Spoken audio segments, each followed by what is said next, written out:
give it a shot. Okay. Are we good? Yeah. Okay. How many of you guys are using Microsoft 365 subscriptions? Everybody there. Kind of. And Ed's paying for it. Yeah, I'm paying for it. No, for however, the everybody. price is going up in February from $99 a year to $129. But there is a way around it if you're still around the $99 subscription.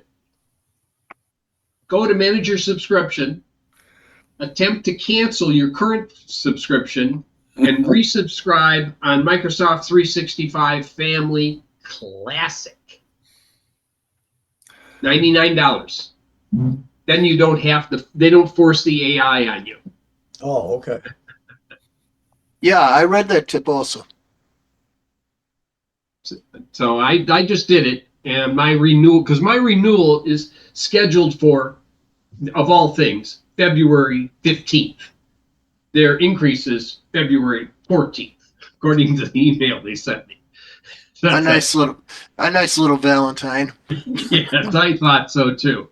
And I said, this is ridiculous. How do I get around this? And I happened to do a web search like, oh, that's good. I'm going to share this one. So I immediately went up there, and then I did it because I had seen the subscriptions and I couldn't like resubscribe because it's grayed out. Well, you could switch to monthly and then switch back or do some other nonsense of that because the monthly price hasn't been updated on the screen and the annual price isn't updated on the screen. So they'll wait until you have to renew and then they'll get you. But I thought, oh, this is good. This will work out just fine. So they stay at the 99. I like free, so I do LibreOffice. Yeah. And that doesn't have the AI junk. It doesn't have the AI junk, but there are some people that need to maintain Microsoft compatibility when that work with others. Most of the time, LibreOffice is pretty good. There's a couple of nuances that I've discovered when my brother was using LibreOffice and his Excel spreadsheets didn't quite convert across. He did something strange with some of them.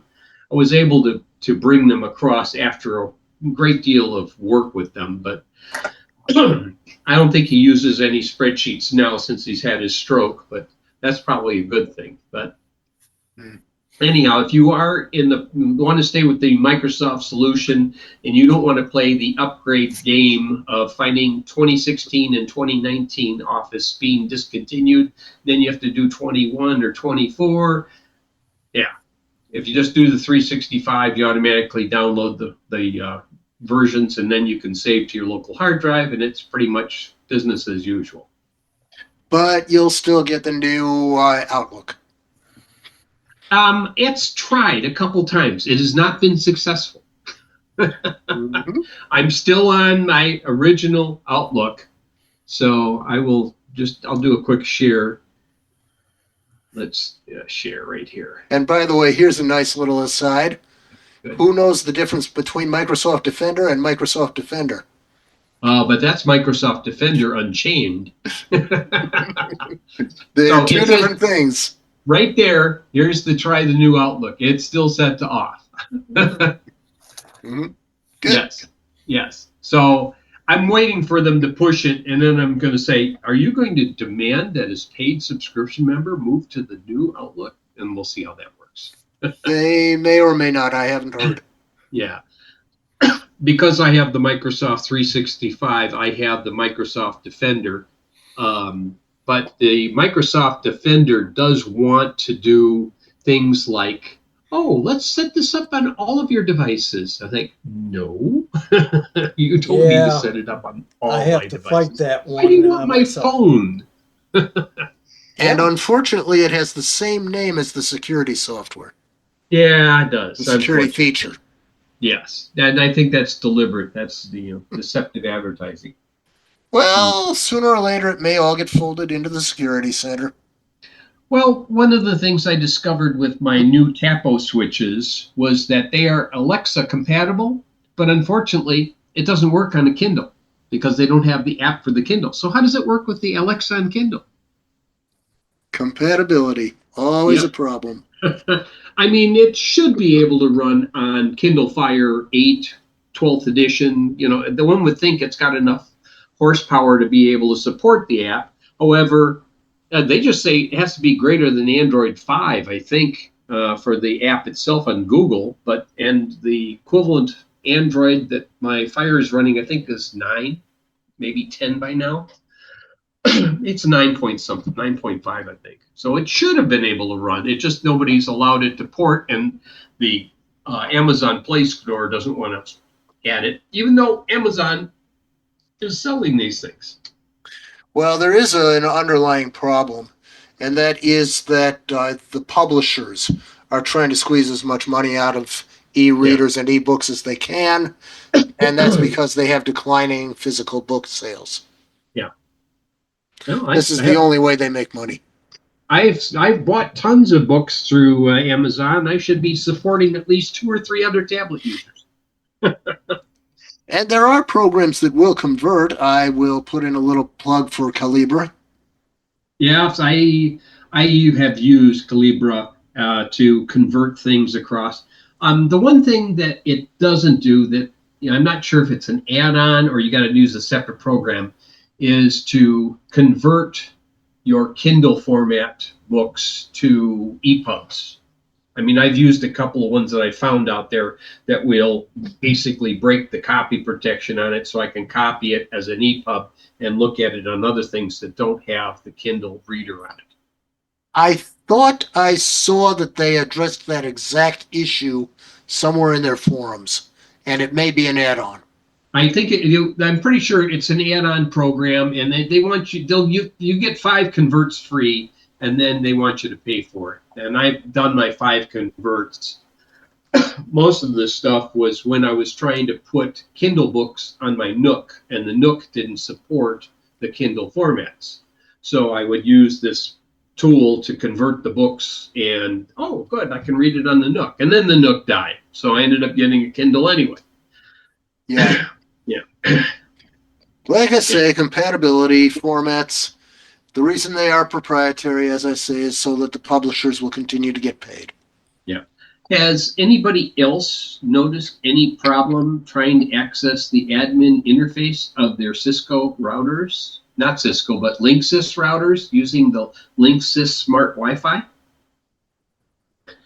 I almost want to think that there was a denial of service attack or something similar to it, because I had attempted to access my router recently, and I got a little spinning circles all over the place. Screens did not populate. I'm putting these new Tapo devices on. I'm thinking, maybe I should go check my DHCP reservation log, and let's go look at the network map. And I logged into the, took a while to log into the router. It did log in, and then I hit the network map, and it comes up with a blank screen. And okay, so this is before you reach out to the internet. So it's not an internet issue. No, it is, because when you access with your Linksys parameters from the Linksys Smart Wi-Fi, you're going out to their server and coming back to your router. Ah, it's their server then. Possibly a load balancing issue. Yes, something bad was happening, and I'm pulling my hair out almost, and I don't have much to pull out. And I ended up, I got to find it. This means a trip to the basement. So I had to go down there and find the backup router, which happens to be brother of the first router that I bought. This is actually the first router I bought. And I just got the backup one, put it in place, plugged it in, and it still had the local admin enabled. And it didn't have any problems at all. Then I plugged this one in on another Ethernet port, plugged into the router port. Of course, then it readdressed itself into the 10 net. And I said, okay, you can be on the 10 net. And I started trying to access the same user interface. And because you have to go in through the Linksys Smart Wi-Fi.com web interface to turn off the admin mode, because the button to turn off the admin mode doesn't show if you do the local admin to log in. So I logged in, I waited for the spinning wheel to finish and to turn off local admin, rebooted the router, and now it's working fine. And I mean, I even did a hard reset on it, and it didn't erase anything. I mean, I just did the 10-second time to push the button, not the full 30-second, so it doesn't erase everything back to ground zero. And it was fine, no problems. But if I tried to log in with that remote admin, I thought, no. So Yeah, stuff like this sometimes happens even with the Comcast official gateways. They'll go wonky for a little while. You reboot them. You wait for the network to clear up a little bit. That kind of thing. well, once I put it back to local, everything ran fine. I mean, let's see if I could do Well, at least your backup wasn't a TPM router. that. TP Link. Sorry, TP Link. Well, TP Link, yeah, they're still selling them right now. They are still selling them. So, yeah. And some of the stuff I'm using is TP Link. We'll see how that plays out. Anyhow, A TP Link router and a Huawei phone. Yeah, Those are the ones to have. when you sent out your link for the meeting and it said Tapo, I didn't know what that was. So I went online, I searched it, and it says it was owned by TP Link. So it is still owned by TP Link, unless it changed today. yeah, it is. That's what I was saying. What, did it change today? No, that it was owned by TP Link. No, it still is. Yeah, it is. It is still owned by TP Link. And also CASA is also owned by TP Link. Yeah. And the two of them have stuff from either lines as relabeled. So some of the switches I have were also known as a TP115 instead of just a P115, which was the CASA designation. Anyhow, this is what the smart Wi-Fi access is when you type in your email address and password that you've established with link to the smart Wi-Fi. And then down here is the local access, but even the local access was real sluggish trying to even log into it because I still had the Linksys account. And this is what the local access one just wants the router password, and then you go from there. But I mean, after I reset everything came back. The network status was correct. Everything seemed to be fine. This is page 1 of my network map. This is page 2 of my network map. So I have a fair number of things that were plugged into the router. And just to give you an idea, that's the list of the DHCP reservations. So yeah, so this is not your typical home user setup.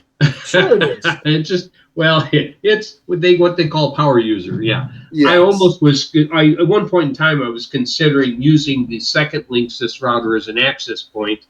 I still might. I have address space that I can use it for in terms of I've only used channels 1 and 11 on the 2.4 band. Mm-hmm. And the reason I like to keep at least one 802.11 and one 802.11G is for compatibility. And the 802.11G is a 2005 router that has still been running strong since I put it into service over 10 years ago. So it's an old Symbol 5100 and works like a champ. What can I say? Hey, where's Sid? Okay, questions. Anyone has questions today? Where is Sid? I'm not sure. I did send out the email that he usually gets late, so I'm not sure if he is available. But then he's also one that has a tendency to go to this thing in Las Vegas every year. CES. Yeah, he has a tendency to go to those things, so he may be out of town as well. So I wasn't surprised that I didn't, that I don't see him. But again, I sent it out late, and that's on me. Yeah, but it doesn't seem like a normal meeting unless Sid's there. Well, he has been gone a couple times. He went on that trip to Ukraine. Yes. What do you want? I should start telling a lot of stories? Yeah, good. Yeah, you could tell stories. Yes. Why, you have a Ukraine story to tell? No. Did you hear? The last thing I had anything to do with Ukraine were the people at the body shop where They did some work on my car. And this was during the Toyota parts situation. Well, you heard the fire in Los Angeles. Zelensky offered 150 workers to go and help with the fires.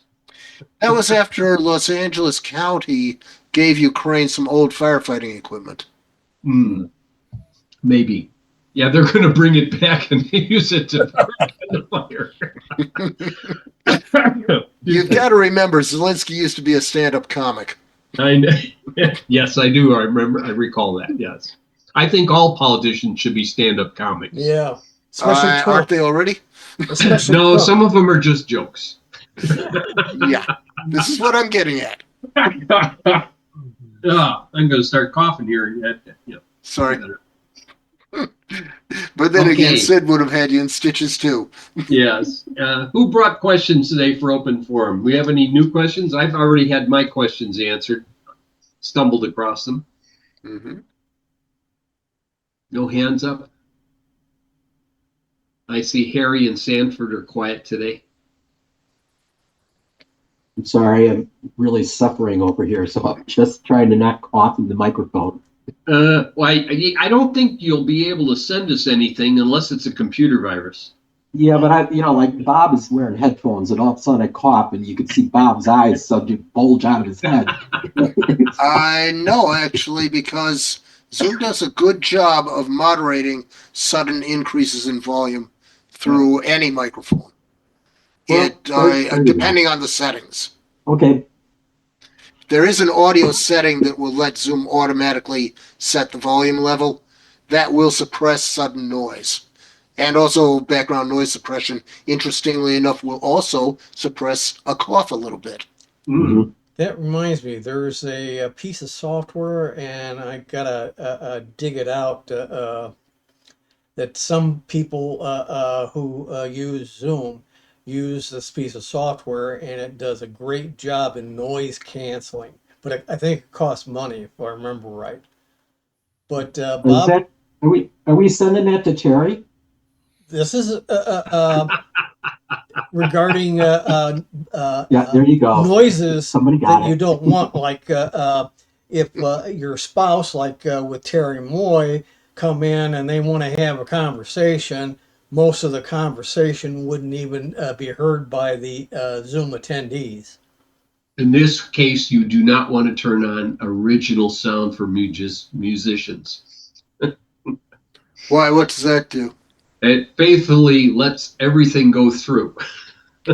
Okay. Yeah, noise suppression is part of Zoom. Yeah, but it isn't as good as third party. Yeah, there's a third party one I know about, and I can't remember what the name of it is. Well, to do noise suppression properly, you need more than one microphone.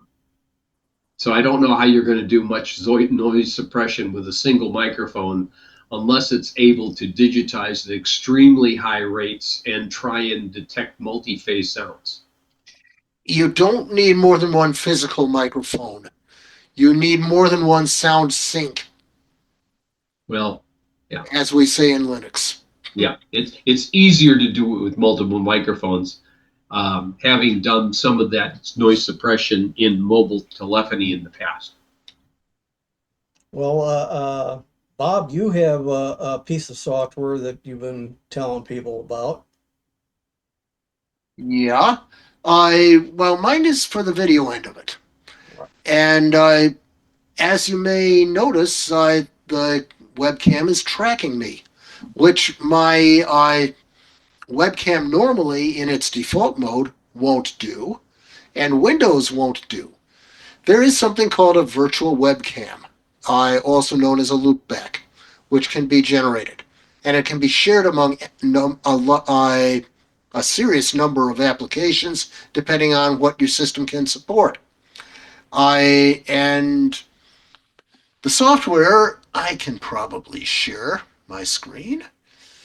And let's do the whole screen sharing. And we'll leave up all the garbage for now because this is a small item called SplitCam. And SplitCam, let me push you guys over. SplitCam simply allows me to set up a virtual camera. And I can set up different scenes to switch very rapidly between cameras. Hopefully I'll get my scene there. That's my other camera, which is focused uh, on my ground loop feedback. It actually generates ground loop feedback. It's a preamp. And I have an attachment to it over here. Let me see if I can get that in frame. There we are. This is something that interrupts a ground loop feedback. And it is just simply a device which takes the ground phase of the circuit and puts an air gap into it so that you get rid of that hum. So it goes to a balanced connection instead of an unbalanced connection. Right, but that's for my Linux because in my NUC, the Linux picks up a driver that has very low sound. Ah, And even the system sounds don't sound good. But anyway, getting back to my touch-up, it'll take a second or two. There is some delay, some lag, because I have integrated graphics. And let me just show you a feature or two. so this is actually using a larger screen image and it's artificially reducing it smaller and then keeping you tracked in the center of it? What it is doing is something different. It is creating a new camera using a driver. And there Okay. are several drivers you can download, one of which would normally come with Webcamoid. But Webcamoid itself, the download is no longer free. SplitCam is free, and it's simpler to use than OBS Studio. Okay. And there's all kinds of things you can do. Let's do driver properties. This is where you get your brightness, contrast, saturation. Let me turn up the sharpness. And you may even notice it in Zoom. Yeah. And let me play with the brightness so that I get, click on that, dimmer, Yeah. and I can get brighter. The point I'm making is, in real time, I can do these live effects and keep both pieces of software running in Windows 11. Windows 11 24H2 will have its own way of doing it using AI and a Microsoft Cloud account, but this doesn't use either. And it'll save a profile. I can just simply say apply, and it will eventually ask me, if I quit the program, it'll ask me, do you want to save this as your new profile? Which I will probably do. I can do zooming from 100% to more than 100%. This is 100% of the profile, which is already zoomed in and framed. Yeah. And how am I getting this tracking? Because We it's have actually got a larger effects. screen. Yeah. We have chroma key, and chroma key includes face tracking. It includes color pop. It includes blur background. It includes chroma key, so you could put in a different scene. And you can use this for live streaming over Zoom, various other things. Let's see if I have chroma key on. And let's see if we can do smooth edges a little bit. I don't know if you'll notice that. Similarity, I don't know what that is. But let's just push that up a little bit. And it says auto set key color. But the face tracking is the thing that I've got switched on. And so it moves as I move. Now, if I move too much, it'll make everybody dizzy. But there are masks, and you can enlarge the eyes, you can do lip color, you can hide the face if you want to for some reason. Does it change your sex too? Hair color. There's a slim face? I don't know what all these things are. Oh, you can slim down your face if you're worried about that. Where's the one that turns you into a cat? I'm getting to it. Oh, okay. Thank you.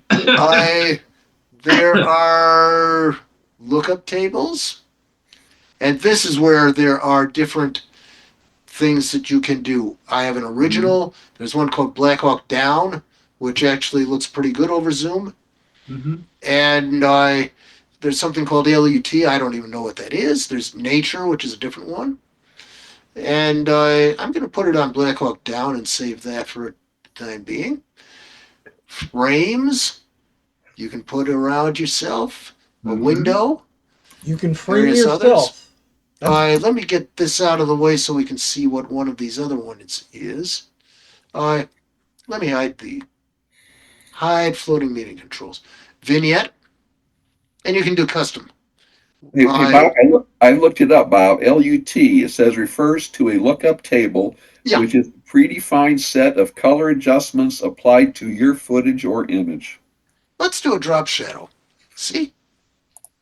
Does my frame look a little bit different? Yep, sure does. Yeah. So we have a drop shadow. I'm going to get rid of that because I want to do regular zoom. There are artistic effects, aura, spotlight. I don't think it does the cute little characters that Zoom has. Not yet, huh? Okay. Masks, frames, and you can create all kinds of things because, like I say, you can do sharpen and blur, and you can do it in a gradient. You can do all kinds of other weird things. But I like the background and tracking, the face tracking. I'm going to save and close. And the other thing you can do is rotate. Wah, and move. Out of frame. Kilroy was here. All kinds of things like that. But Bob, what you're a I moving use it man. for is centering myself. Somebody asked a question? No, just a comment. Okay. Well, anyway, and audio effects are also available. I don't use those right now. But the thing is, you can mix two video streams together. And so potentially you could have something running as a video in the background if you have like a separate graphics card with graphics acceleration and all that. And VRAM. So let me see if I can hit the escape key and stop the share. So that's my little trick. And it's free. Just See, Windows. they've taken out some of those options in the regular Zoom that don't longer exist. Let me see what the video does have in Zoom. In Zoom, you have background and effects and avatars. And those are the ones that allow you to be a dog or a bunny or something. Yeah, mine doesn't show avatars anymore for some reason, so I'm not sure. Background and effects. There's Mhm. video, there's Yeah. virtual backgrounds. Avatars is the next tab. I Video don't have a filters is I another don't have a tab. tab for avatars anymore. I used to, so Interesting. must have disappeared. Even though this does have Studio a effects. video, I do have a graphics card in this machine. It may not be Yeah. the same level that it expects. Yeah, it says use hardware acceleration for video processing. So yeah, I don't know what's wrong. My Zoom is the greatest Zoom. 635. yeah, I'm on the No, same one. So it's yeah, so something changed along the way. I was like, okay, this is interesting. today it's 0.6. Yeah, it may be 0.6 now. Well, let me see. Yeah, it is. I can go to video. Because I just had to upgrade mine from 5 to 6. I can go to, I think it's in the video settings. No, it's the down General. general. No, it's even lower. It's like third from the bottom on the left side. 1, 2, 3 statistics. Yeah. Okay, my Zoom is 635. Yeah. And that's what mine is. That's the previous one. It's up to 0.6 today. Yeah. No, I did not check Yes, it out. you are correct. You are correct. I'm not going to upgrade because I'm already here. It will knock you off. Yeah. But anyway, how did I get into split cam? Let me also pull down. Tracking video is how you started. No. What I'm asking is a rhetorical question. How did I get into it? And let me get to the SplitCam website. The reason was that Intel, the ARC driver, has been discontinued. Oh. And so the studio effects from that are gone. You just get a common graphics driver if you have integrated graphics. And what I'm just simply doing is getting two URLs. This one is SplitCam. Very simple. The other one that I'm looking for is Webcamoid for their driver. I said that you do best if you have a virtual webcam driver installed. And so Webcamoid under downloads has a virtual camera driver for Windows, and there's just a link for that. And that is found here. So there you go. All right. And there's been a great deal of interest in these meetings in this sort of thing because so many people find OBS Studio intimidating. It is, as long as you have the right version and you don't upgrade too soon, because OBS Studio has a tendency to want to upgrade you past the other drivers' capabilities if you're running NDIS drivers. Would happen. But and it did. I had to recover and reinstall an older OBS Studio on top of OBS Studio because there was no revert. Right. And yes, there's my point is, since I don't want to do live stream or meeting recordings, hello Sid. Since I don't want to do live stream or any kind of meeting recordings of my own, the way Tim does for CCS archival purposes, YouTube channel. Since I don't do this fancy stuff, I figure, why do I need to learn a fancy new piece of software and have a big piece of software installed with possibly its own drivers when I can just install a little driver and a little program that does exactly what I want. I also got into this in Linux with GUVC View, which is their webcam control. I found that there is a way, if you get rid of its preview pane through a certain command line parameter, you can have the controls in the meeting and do exactly what I was doing, making adjustments on the fly. And it's just for those who want to touch up their appearance or something. Okay, interesting. Well, I will save that in my chat. And I think Drew King knows more about Webcamoid and SplitCam than I would ever want to know. Just a Windows product, Bob? Windows and Mac for this one. GUVC View is Linux. GVUC. GUVC View. UVC is a term in Linux for a virtual webcam. The problem in Linux is if you want to have a loopback, a true loopback, you have to compile it into the kernel yourself. No, thank you. Once upon a time, in a galaxy far, far away, when my daughter moved to Australia and wanted to be able to webcam with us, she gave me one of the original Logitech mobile webcams. And the software that came with that did have the tracking capability, but it was so flawed it kept on crashing and having other problems that I ended up just uninstalling it and using the native drivers for webcam. And it is specific.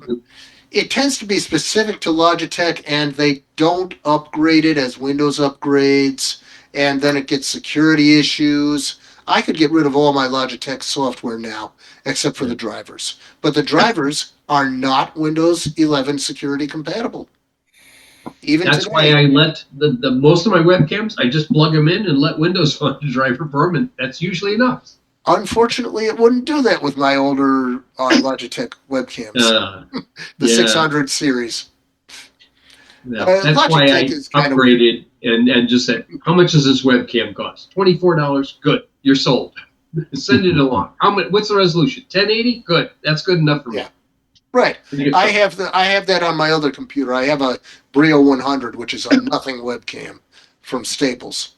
And you'd be amazed what GUVC View can do by way of improving that one. I only use it for Linux there, but SplitCam is even better. And I think Sid wants to show us something. Yes. Did you get it at CES? No, I didn't get this at CES. I actually got this at Best Buy.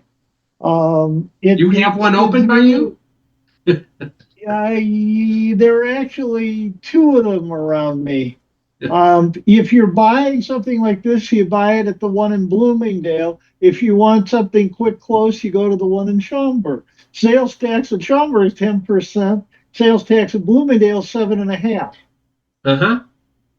So if you're going to buy a computer, for instance, you go to the one in Bloomingdale instead, Sure. which makes it easier. Let me click one little thing here. Go to the bottom of this stupid thing, and no, it is turned on that I have a green screen. So I don't know why it's doing the stupid effects right now. Anyway, this is a I Dell 2. said, try portrait lighting. Okay, I can do That that. may highlight your face a little. Actually, I can do better than that, and I'll do it in a minute. I'll log off and log on in this new machine, uh, which has this new. Anyway, the Dell is a two-in-one. The screen rotates. They say 360 degrees. I don't know that you could really call that 360, but it full rotates. And the camera in there is a 1080 camera with a few interesting wrinkles. One, if you move on screen, the camera focuses and moves with you. So it keeps you closed in and in the center of the video. Two, it reads your eyes and moves them. So the camera's at the top, like on most of these. So you're looking down at the people. So it makes it look like you're looking down. What this does is auto move the eyes, so it keeps it so it looks like you're looking right at people instead of looking down, which is Is an that interesting. aided by AI? Yes, Do you it have an is. NP? Do you have an NPU in that one? Uh, Yes, it's the new i7 Ultra 155 chip. So I'm yes, you jealous. do. I'm And it, jealous. and Nobody it, would and be able to tell you're reading a teleprompter. it has the built-in it has the built-in Copilot button in the keyboard Yeah. to pull that up. 16 gig of RAM standard, a terabyte drive. Black Friday deal, $699. Ooh. Separate graphics memory? No, but it uses the latest Intel ARC, Oh, you which do is have fast. ARC. You do Yeah, have ARC. yeah. I was just talking about things that have been removed from the ARC drivers. And by the way, they changed the naming. It's something else now for gaming computers. Possible, but anyway, this is called this says it has ARC. Um, and so performance on it is the only thing I don't like. It's a 16 inch, and it's heavy though. It's a good 5 pounder, little about a Who's 5.25 pounder. who's the manufacturer on that one? Although Yeah. I don't know who the manufacturer in China is. It's a Dell. It is a Dell. Okay. Yeah, yeah. Is But this like all of these are Chinese though, in terms of yeah? manufacturer. Is this considered a business class laptop? No, it's not. It's an Inspiron. Consumer Inspiron. class. I always called it Inspirion, but it is Inspiron. Inspiron, Spirit. yes, as opposed to the Dell Precision ones that they used to use for. Yeah, yeah. So no, it's an Inspiron. It has 10-point touch screen and it has 10-point touch pad as well. Why you're going to put all 10 fingers on the touchpad, I have no idea. But it says it's a 10 point to do that. I bought an active pen. It's funny because I went back to Best Buy to buy, I wanted to get the pen because it was on big sale. It was $32 for the active pen. It's actually owned by I forget the name of the manufacturer, but it's they go under instead under well, it says right, it's just sort of embossed on here, but it says it's a bamboo. Oh, Which, I forget what the company is, but Bamboo is a really nice product line. yeah. So it's a bam. What's funny is I'm asking the Best Buy moron, whether it will work with the pen will work with the tablet. So he waves to another guy who comes over and he said, "Yeah, it'll work fine." It's a guy just in a shirt and jacket, a coat, and it turned out he worked for Dell. He was the Dell rep. So he said it'll definitely work just fine. I said, "What's the difference between this Bamboo and the Plus, which is twice as much money?" And he said the difference is you don't need the Plus. It's more for graphics design people who need that extra. But he said you're not going to need that, so you're fine with this $32 one. That is correct. Yeah, Bamboo and makes it's they make about go three ahead. different grades. Yeah. And when you approach the screen with it, it's smart enough to turn off touch to the screen. So you don't accidentally do stuff, which is a plus. The only negative, it doesn't have a button on top. It has a rocker on the side, and I'm not a big fan of that. With the rocker on the side. The keyboard on this thing is chiclet. If It's okay, but what drives me crazy on these is the keys are quite in the same position on these machines.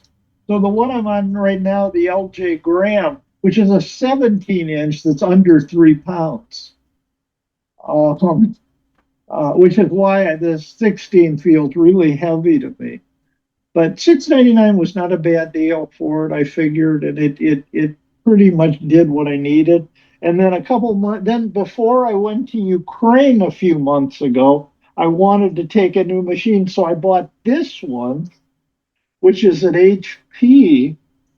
The main thing about this HP, it was a Walmart Black Friday deal. The whole thing was 250, and for 250 for a machine to take with me, it was fine.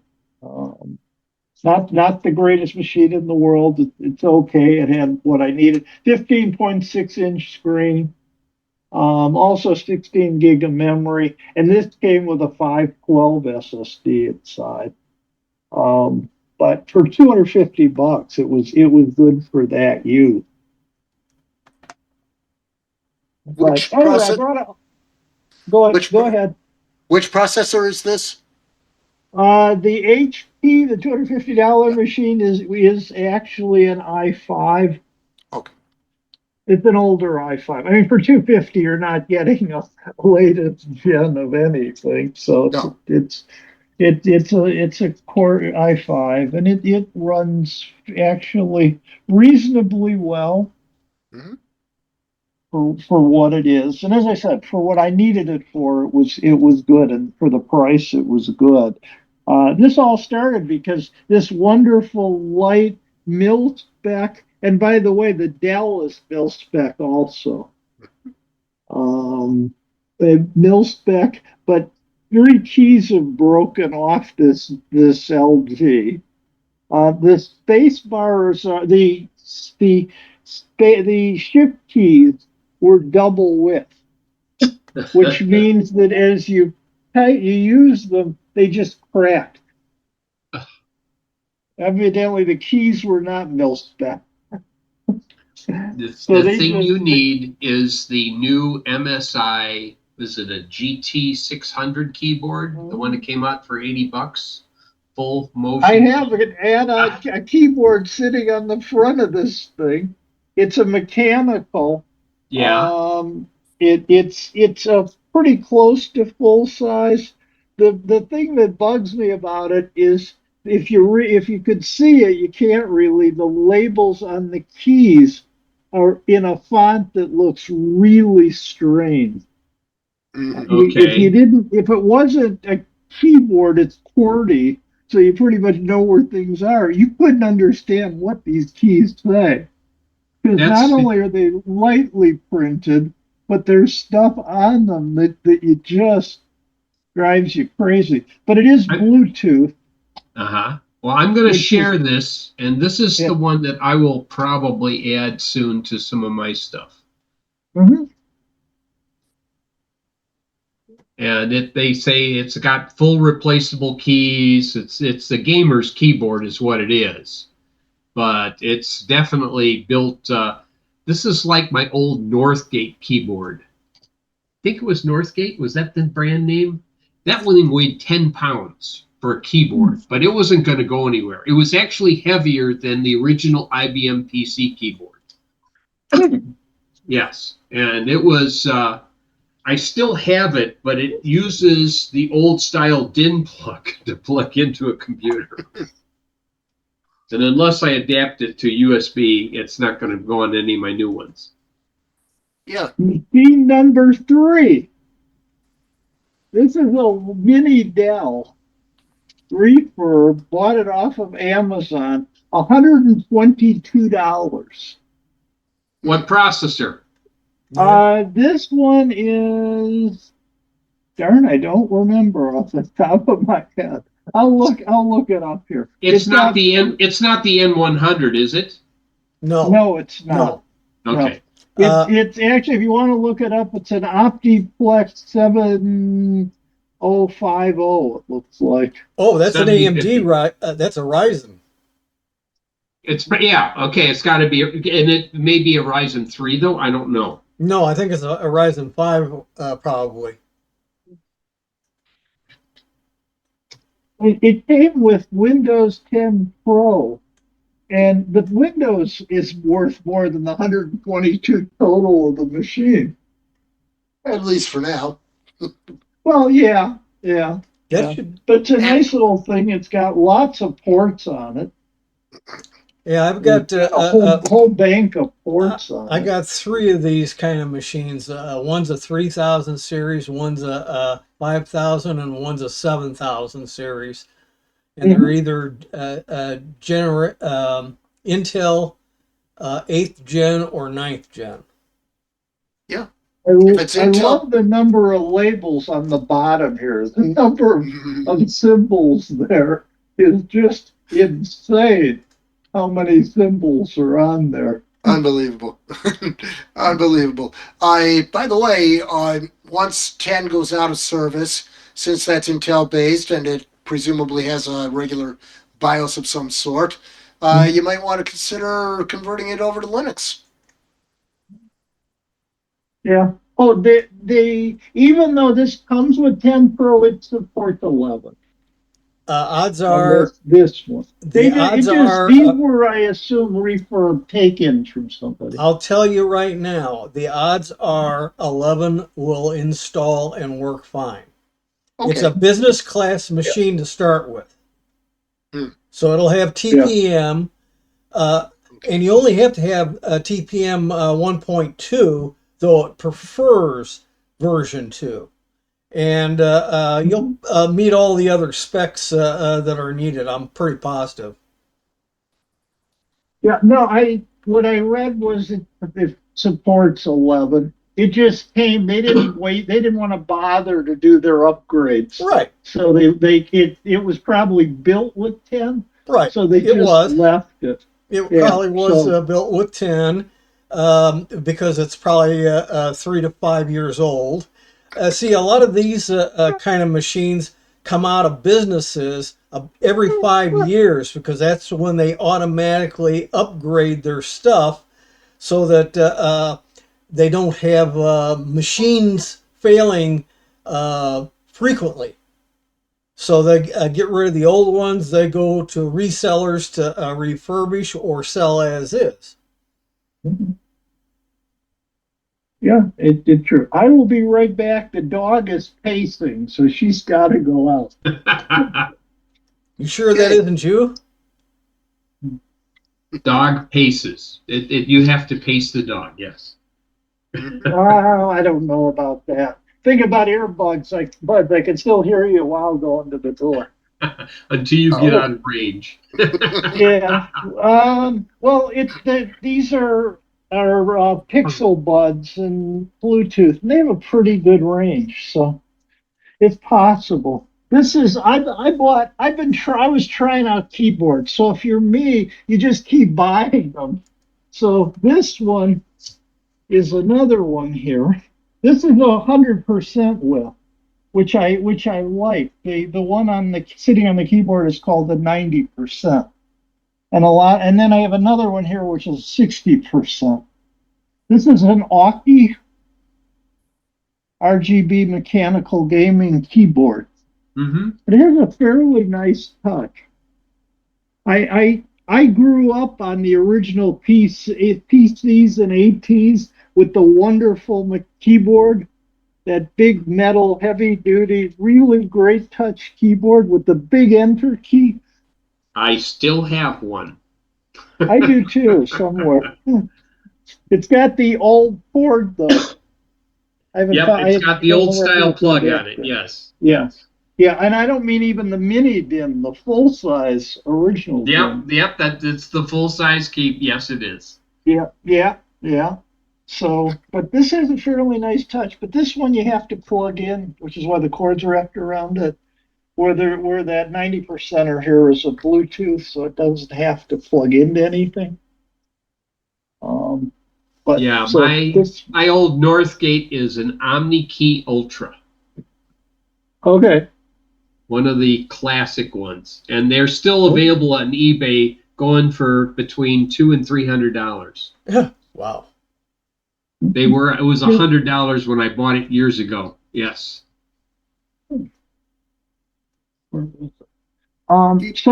I have a question. I have an IBM Lenovo X1 tablet, first gen, and the issue is that the battery isn't holding. You turn it off and it loses the battery, and so obviously the little clock battery has had it. Yeah. In there, being older, and most of the instructions you find online for how to open it and change it are for the X1 notebook, not the X1 tablet. When you do a search, it wants to keep showing you the X1 notebook instead, and that's a different beast entirely. There's the one I did find on one of the Lenovo sites in Europe. I think it was a Europe site, with the service manual, basically said you have to take off the back, but then you have to put a new back on. Once you take this back off, you can't get it back on again. Except you can't buy the back anymore.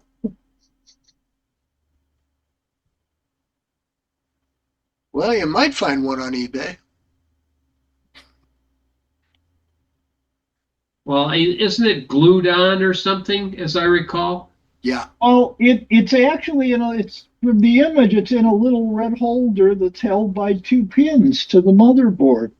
So even if it's glued, you can just pry that pocket thing up and put the new one down. Yeah, but when you do that, you'll probably break the pins. Yes. Well, the pins aren't glued.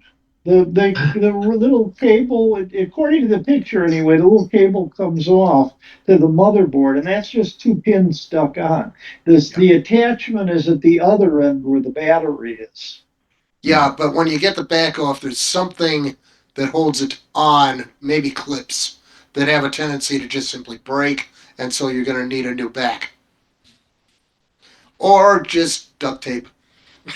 Well, the problem though is, again, it's an X1 tablet. The keyboard is detachable, so the tablet so duct tape. It's a touch. You got to be able to touch the screen. There's no way to wrap tape well around the duct tape very carefully around the attachment magnet. You build a wooden frame to put your tablet into, and you mount it like a picture frame and with a permanently attached power supply.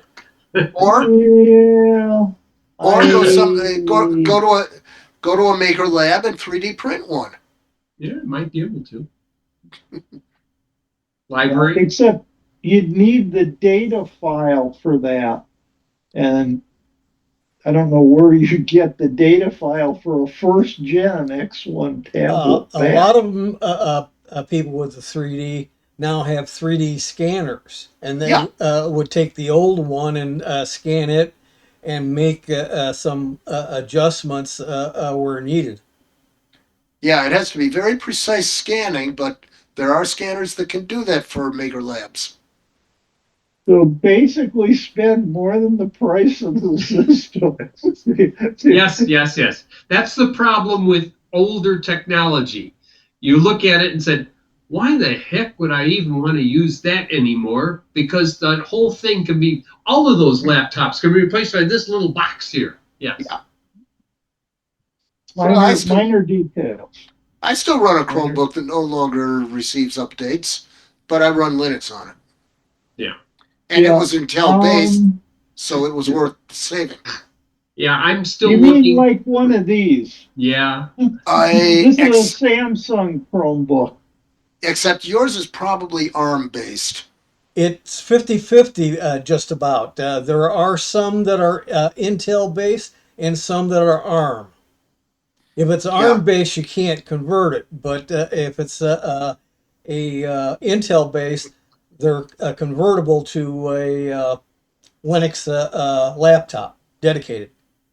There I is have an Linux that runs Acer. on ARM, but it's uncommon to find it. And it doesn't work on all ARM. Does it work on right arm or left arm? Never mind. I don't know. You might lose an arm and a leg trying to do it. I I went downtown to a play last night. I wore my long underwear and warm coat and gloves Was and not and a enough. gu- and a gaiter around the neck and hat and stuff. And I saw a play called Shuck. What a fun play. That was a lot. That was a lot. It was my 92nd lottery win. They ran a video on Broadway in Chicago on Facebook with all the playbills scrolling by of all the shows from last year, and I'd been to every one except four. Mm-hmm. So Somebody many had the shows. lottery stacked against you. That's how many lot. Well, no, the reason on some of those four is they had a couple things that were only playing for 1 or 2 days, and I couldn't make those days, and there was nothing I could do about it. But I'll be anyway, right back. Shucked is just endless puns, and they're mostly corn puns. I mean, the woman who's the lead character is named Maisie, Mm-hmm. Yeah. and one of the guys is Peanut, Yep. and and the jokes go from very risque to just groaners, and they just kept going. It's hilarious. I mean, the one woman is going, "I'm not a virgin anymore, but I saved the original box," Mm-hmm. and they just kept going. I mean, just going and going. So it was a lot of fun for that. Good show. Bit chilly out, but again, I was bundled. The hard part, I damaged my knee, and so I'm hobbling pretty bad. I see the orthopedic guy tomorrow at 8 in the morning, so we'll see what's going on with it. Because I didn't fall, I didn't twist it, I didn't bump into anything. The dog didn't bump into it, so I don't know what's going on with it. But You just need to Old see him. age. yeah, Sometimes as we get older, things just happen to joints. yeah, yeah. But if I stand up in one spot, it's not painful. It's Yeah. only if it angle moves, or especially side flexes at all. That sounds like one of the ACLs. So anyway, we'll see. This guy is the Barrington Orthopedic has all the best people. I mean, they really, I'm not just saying that. They have built up. They have surgery centers in their own buildings. Yeah. They're so big. So it's kind of fascinating how big. I went there years back for a hand thing, Yeah. that they dealt with. So it's Sounds like you'll be in good hands. or need, I don't know which. Either way, Well, it's yeah, probably a good but joint. it's It's probably a respectable joint. yeah. The new way Blue Cross works, and I it's good. I have really good Blue Cross, and that's the only reason I'm not divorced. I'm separated. Is I'm on Gene's Blue Cross Mm, because it is incredibly complete. The total max out of pocket a year is 4,000. yeah, And some people have that as just deductibles. So yeah. it's pretty good. Seeing us, but what they did last year to continue this year is the copay depends on the tier level of the doctor. Mm, If it's a tier 1 doctor, for a specialist it's $40, but if it's tier 2, it's 100. And the mm, here thing is fascinating. It isn't that the doctor's better, it's that the doctor uses resources efficiently, is how they phrase it. mm. In other words, they don't overbill, they don't do too many tests, so they make Blue Cross happy. So they're tier 1. Mm. And Well, it's fortunately, like my regular, go ahead. it was like the I had my crown today. I was mentioning before you arrived that I had a crown installed. It was 3D printed. And at the end of this, he said they were going to have to take another X-ray, and I said I hate getting scanned X-rays or whatever. This isn't the one where the panoramic. It's just where they got to put the film in. And he said, wait a moment, you're paying for this yourself. You're not on a dental plan, are you? And I said, nope, I'm paying for it out of pocket. And he said, okay, we don't need to take the picture then, because they have to take the X-ray to verify that the thing is seated. So I saved myself and the X-ray department one more things they didn't have to process. I get it. My whole mouth it was entirely 3D printed. The temporary ones are a plastic. The final ones, these are zirconium, Mm-hmm. which makes them harder than steel. Yeah, mine's a Um, zirconia. Yeah, the it's not yeah, cubic. yeah, It's just a yeah. regular zirconia. It's not sparkling in crystal. It's whatever they call. They said it's grade 1 zirconia. Whatever, I don't know what that means, but in any case, but the plastic ones they print in the office overnight. The No, the this one the was printed zirconia. in the office while I sat in the chair. I think it's 1 too. Yeah, one To tooth. do, But I yeah, mean, yeah, it takes 45 minutes. That's the problem. Okay, and then they yeah, have to glaze it. yeah. And to Got to do put the it in the whole heat oven. mouth takes more, Yeah. so that takes overnight. But yeah, and the other thing is evidently when it comes out, it's pretty hot and it has to cool Without as cracking. well. It has to Yeah, be well, cooled over time, just like anybody who took ceramics. No, I didn't yeah. take it, but my daughter did. 5 years I mean, worth. I don't know what your one tooth cost. I paid 32,000 for the mouth. Let's see, how many teeth in the mouth? It's probably about the right thing, about $2,000, a little less. I paid the extra 2 grand to get knocked out. It was two No, grand extra to bring in an anesthesiologist. Well, no, because they were taking out everything, top and yeah, bottom, and yeah. putting the post in. So they would have given me local stuff. But for 2 grand extra, they bring in an anesthesiologist who totally knocks you out. And I'm cheap. I'm not that cheap. When I had to have my implant done and they're taking out the old tooth, they asked me if I wanted to be knocked out for it. And I said, no, I can handle the pain. Um, this Dr. Zidrin at the time, he had 4 assistants in the room with me. And they were all, it was him and 3 cute chippies, okay? And I had one that was grabbing my head like this around me from behind and cradling my head while they went and pulled the tooth out. Now, I did not need anesthetic. It's funny because when I had the first pulled was way back in the 70s. The dentist was a Vietnam veteran medic. And so he had no assistance. He did everything himself. He had one of those little vial things that you break open if somebody passes out, Yeah. taped to the light, just in case. And it was just him. Later, they sent you to places like something Associates on Western Avenue, where they wear the light on their forehead and stuff. Yeah. And they do that. But in the olden days, it was the one guy, and he did it. He did everything, and I it had one was too. Dr. Slovak, he wanted to go in and hope the wisdom teeth would break off so he could dig for them. Fortunately, they didn't break, so I disappointed him there.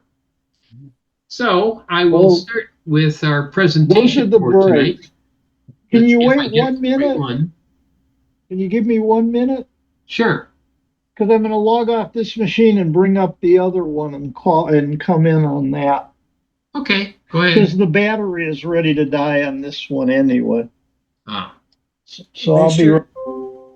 there he goes. There, the battery just died.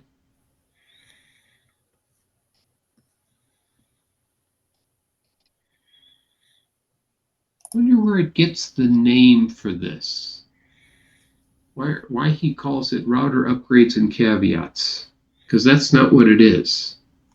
Must be the way it's saved. It's interesting.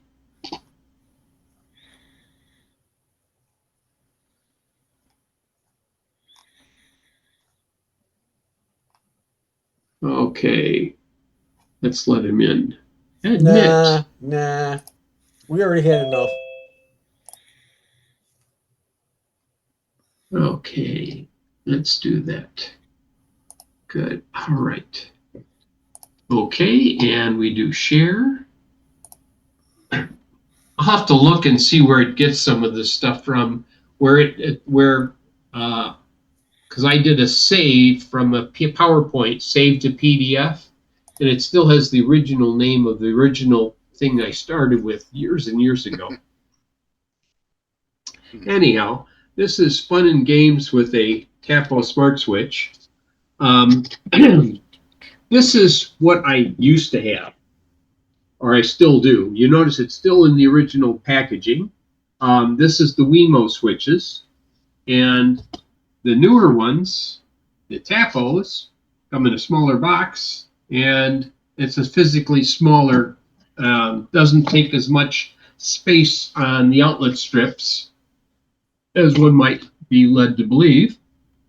So the reason I started looking for this is Tapo is, it's actually owned by TP-Link along with CASA. So CASA and Tapo are both TP-Link companies, and they, TP-Link is a China-based manufacturer, so it may have some problems in the future with some of its routers and the government. I happened to purchase these things, which were the P115, and it's also known as KP115 because they're also like a previous CASA version.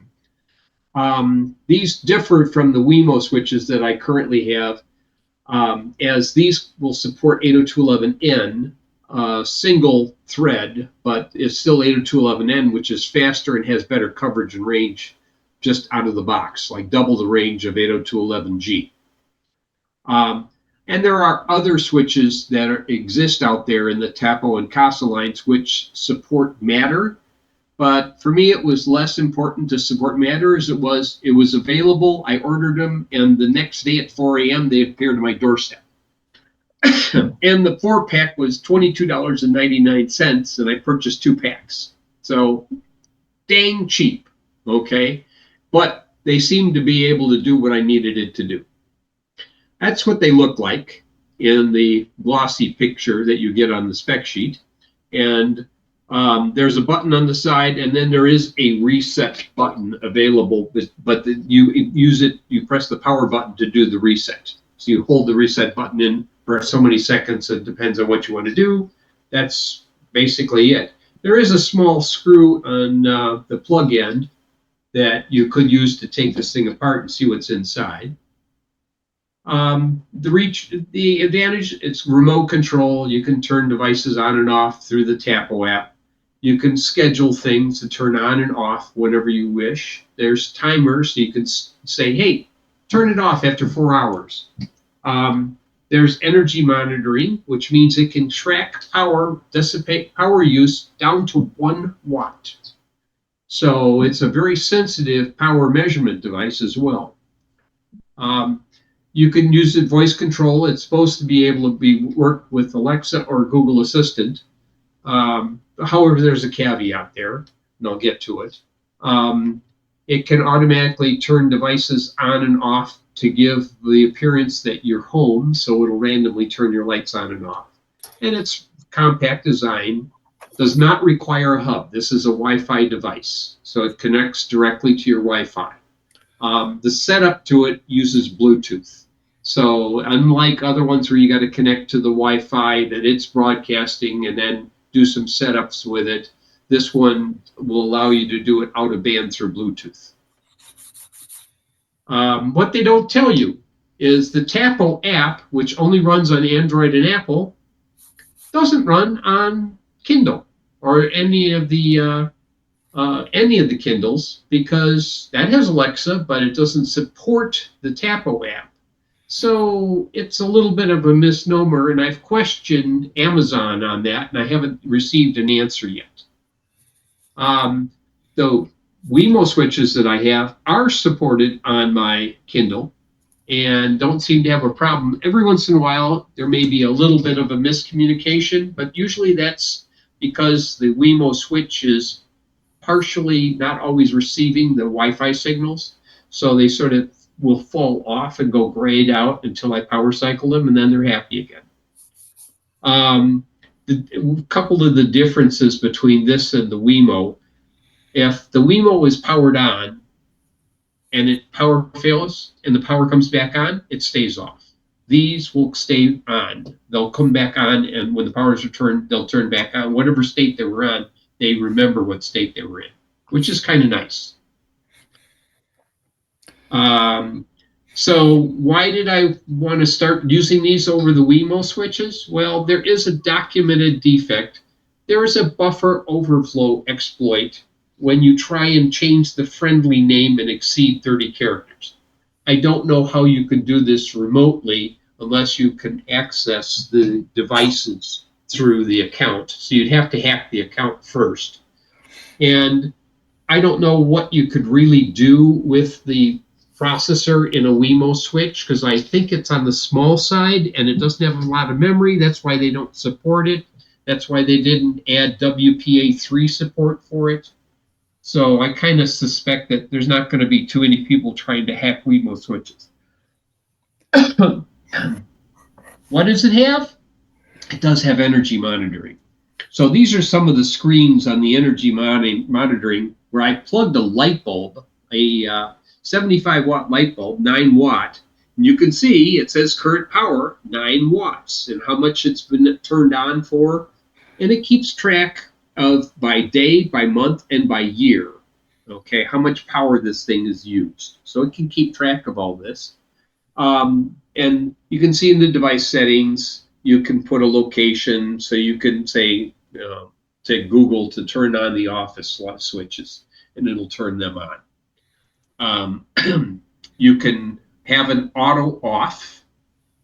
Auto off basically will is a countdown timer, and it turns it off after a certain amount of time. Charge guard, it says here, is beta, but it's something you can turn on. Basically, it says I'm charging a phone with this. When it drops its power down to the lowest setting, it will automatically turn it off and stop charging. So it keeps you from overcharging some devices if you want to play with that kind of stuff. And it's capable of some smart actions. It did upgrade the firmware as soon as I powered it on, so that's par for the course. It's an automatic firmware update, and it has a schedule of when it wants to do the update instead of manually like Wemo does. You can say, between 3 and 5 a.m. in the morning. So here's some of the other energy monitoring. I plugged my laptop into one of these switches that was powered on just to watch its power use. Yep, stay there. So you can see the power use until it got turned off, okay, or it went to sleep for a while. And this is in the lower power setting, and that's like 1 watt. So when the laptop is powered off, but it's still sensitive to the button, it's using 1 watt. And when it turned back on again, it went up to 3 watts or something. So I think, okay, good. And it will, over the 24 hours, you can do a graph of this and see what your power was while you were using the device, which is something that some of my other power monitoring devices I've used, the kilowatts and stuff, you never saw some of these type of things to know, oh, yeah, that's interesting. It turned on here and here. A couple times it had to grab more power. It went up to 30 watts. So I was doing something serious. And now I got 8 of these little power monitors. The power monitoring is captured. You see, past 24 hours, past 7 days, it's captured by plug. So each one of these is capturing its own data. So you have a calendar. It shows you how much watts you used on any calendar day of this thing. This is all in the app. And you can export it to Excel. So this shows you the resolution. It's capturing the power every 5 minutes. That's about 6 times better than what ComEd does for capturing your power usage, because they only do it every 30 minutes. This is capturing the power in each plug every 5 minutes and saving it, and you can see the dissipation as it used here. There's 2 files that get sent to you when you do the export. One's called power, the other one is called energy. The difference is power's in watts, energy's in kilowatt hours. So it's interesting. I mean, that it has some capabilities here to be able to measure the stuff. So this is the most important part that I was looking for, was to see how much power is this thing used over what period of time, and be able to turn them on and off. Albeit I have to use a Google device to do this, and it does not have yet a web interface that you could use on a PC. However, there are some APIs that can be used, much like the Wemo one that I had shown previous, where you can use an API to turn devices on, off, and capture some of this information. And then the other thing I'm looking at is another Tapo device is called temperature and humidity sensors. Okay. The T315 is the one that has a display on it. So it shows you your temperature and humidity, and you can put these in each room. And then you can capture it into the Tapo app, and it'll probably do the same kind of capture that I'm seeing now with the power sensors. Unfortunately, they require a hub. And the hub has been on back order, and it's supposed to ship and be here by the 19th, but it is yet to ship from Amazon. So I'm hesitant that I'm going to receive it in time. Hopefully before they close the port to China with everything else. It does use 915 megahertz in the US, so they can communicate with the sensors, and it does that for 2 reasons. Wi-Fi and a battery-operated device is kind of chancy. As we know from Blink, it'll last 43,000 camera pictures before it basically needs the super expensive lithium batteries to be replaced. With 915, you can go farther with less power, and you don't have to be as connected as Wi-Fi is. Wi-Fi says you have to respond to a probe from the access point every so many DTIM intervals. DTIM on most access points is typically set to 3. That's not something that you can normally even see to change. That says the beacon period is 100 milliseconds by spec. And so every 3rd DTIM, everybody who's connected to this access point has to acknowledge the fact that they're still there. And if they don't, the access point can disassociate them from that access point. So access point I'm referring to is Wi-Fi entity, as opposed to, and router could be part of the same thing, but it's all in the Wi-Fi protocol, Wi-Fi 6 notwithstanding. Other devices I've used that have tried to save power, like will wait multiple DTIM periods before they wake up, but they may have to reassociate with the access point in case they have to transmit or receive anything. And this is what that sensor looks like, except it's in Celsius instead of Fahrenheit. This is what the hub looks like. The hub is actually a chime as well, and it can connect to a Tapo doorbell. This thing is the motion sensor that's shown here on this thing. And the other thing that's another option is a water sensor. Oh. So it has a bunch of things. I almost thought about getting the package with all of these, but this had the same delivery date as the hub itself. So I have 5 of these to put around my house because I just wondered, when I'm closing off vents, what are those rooms getting down to? And if I opened them up and let the air flow, does that change anything in terms of how much my furnace runs? So more data rather than actually changing things, but I believe based on some of the temperatures and such, you can set triggers to happen to turn on other devices, or like maybe I'll be able to tell the Ecobee thermostat, oh, turn on the fan. That room upstairs is running cold, so circulate the air. But don't run it all the time because that's just wasteful of energy. So that's basically what I had. Anybody have any questions? Yeah, I don't use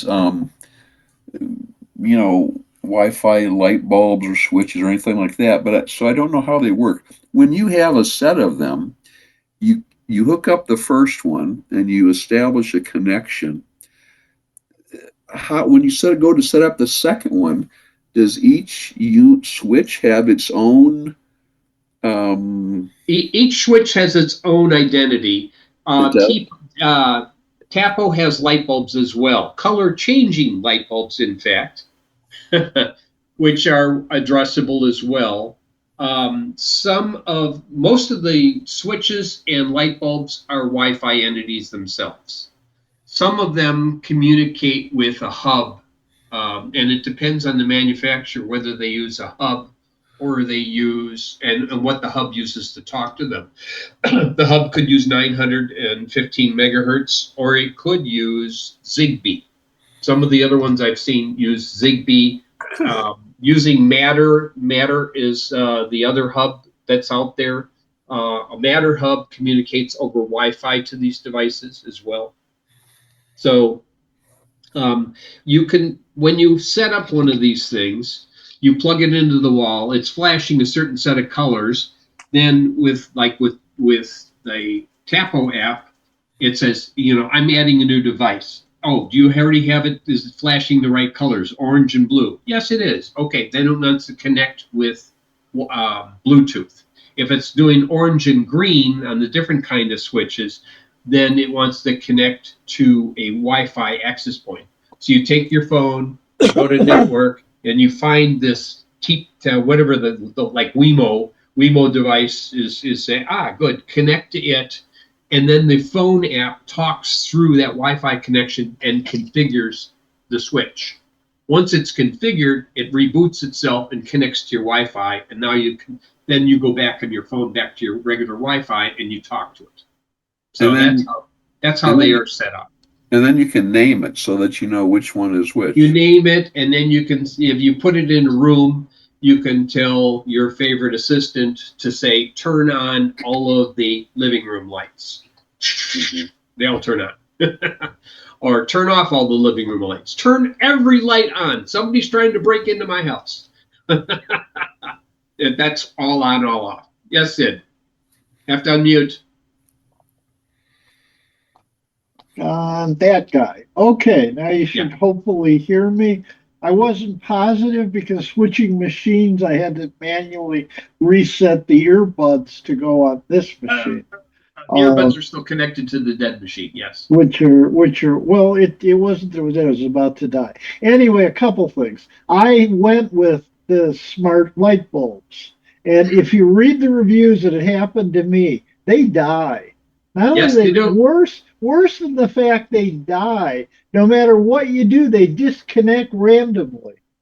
And they're a pain then to reconnect. And you read every brand, every type, it's the same thing. No, it doesn't seem to be any version of these that are reliable and state connected. That's why I like the plugs. You can always plug a light lamp into it and turn the lamp on, turn the lamp off. If you want to do dimmers, Clap there on, are dimmers as well. clap on, clap on. Never You mind. can do it that way too. Yeah. I had a clapper when I was young. Clap on, clap off. The second thing, have you looked at Yolink? I see Yolink. I've seen them advertised in.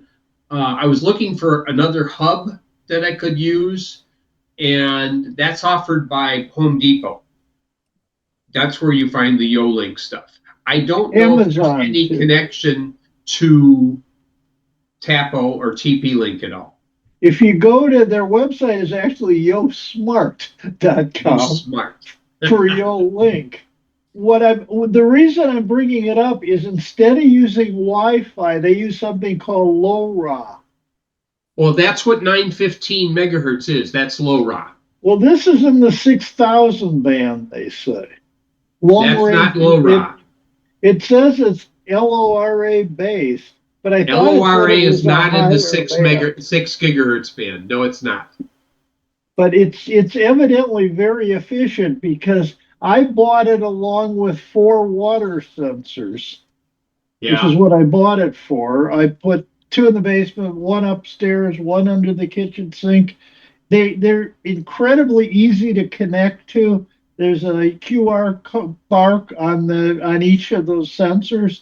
You just shoot that with the app with the camera. It connects immediately. Um, but the batteries, it says the batteries in these little sensors work for 5 years before Those you have to are change the battery. they're probably the CR2032s. That's the same kind of thing that the Simply Smart uses. Hmm. Simply Safe. Simply Safe has their door sensors and the doorbell and everything that you use for all your motion sense. The motion sensors, no, they take regular batteries, but the all the door and window sensors are CR2032 batteries, and they go for about a year before they need to be replaced. These guarantee for 5 years before they have to be changed. I'll The I app we'll is see if cool. it lasts that long, because like my Yeah. Blink stuff, I thought the Blink camera in the doorbell would last longer because it could take power off the doorbell. Doesn't. So after about a Yeah. year and a half, the batteries needed to be changed. I love the design of these. They have 3 pins on the bottom, 2 pins on Yeah. top. So if drips come from above, the top pins will catch it. If the water forms below it, the bottom pins will catch it. Uh, It'll be interesting. I mean, I've looked up the reason I could find out some of this information is I did find them advertising what frequencies they use, because they have two different uh, frequencies, 915 and 857 or something. One of them is used in the EU. The other one is used in North America. So 915 is used in North America. The And the nice thing, like 900 megahertz, is also used by Nicor for their remote gas sensors. So when the guy drives by in the truck, he's got a 900 megahertz transmitter, which is chirping, and it's basically addressing each unit as he drives through your subdivision, pulling your readings. And then that's how they do it. ComEd has with their smart meters, that is Zigbee. And the Zigbee can communicate long distances because it's a lower rate, but it's approximately, on my machine, it's around channel 6 of Wi-Fi. And it talks to the meter next door, which talks to the meter next to him, which talks to the meter next to him, till it finally gets within range of one of those things that's sitting on top of the telephone pole. You'll see something that's about a 6-foot long antenna on top of a telephone pole. That's the concentrator. And the concentrator takes all those packets and then ships them up via either point-to-point microwave or some other longer distance mechanism to send it to ComEd. It takes them 30 minutes to read everybody's meter. That's why every 30 minutes is why that is the time it takes for it to capture your power reading and then send it up.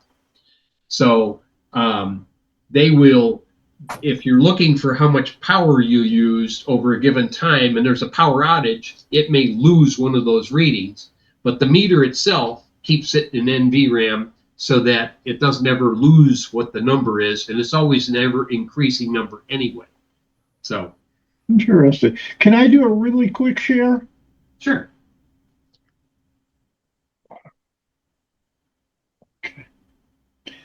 Because if you look at the range of this LoRa, it's showing that it's far longer than Bluetooth, Wi-Fi, Zigbee, or Z-Wave. No, the Zigbee could do that 1,320 feet. Yeah, So Zigbee can go almost, depends on the power. And this is a Zigbee running at 200 milliwatts. So it can crank like about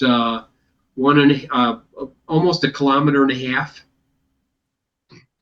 So yeah, the Zigbee could go farther if they wanted to. I don't know if they have the power levels set that high here. But 918 could easily go that distance. That's why I think it's a 900 megahertz. I don't think they're allowed to use 600 because that's into one of the TV bands almost. The way you would be able to tell is find the FCC ID on the hub, and that has a number, and then you can look up FCC ID, and it will take you to a site that tells you what it radiates at. And I did that with these guys, and I could actually pull up some of the information. You can't see as much because it's not on the same site as the original FCC ID.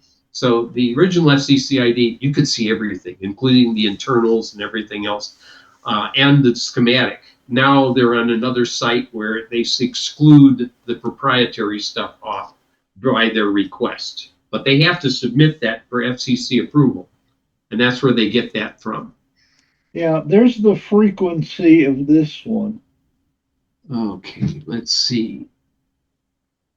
Yeah, 923.3.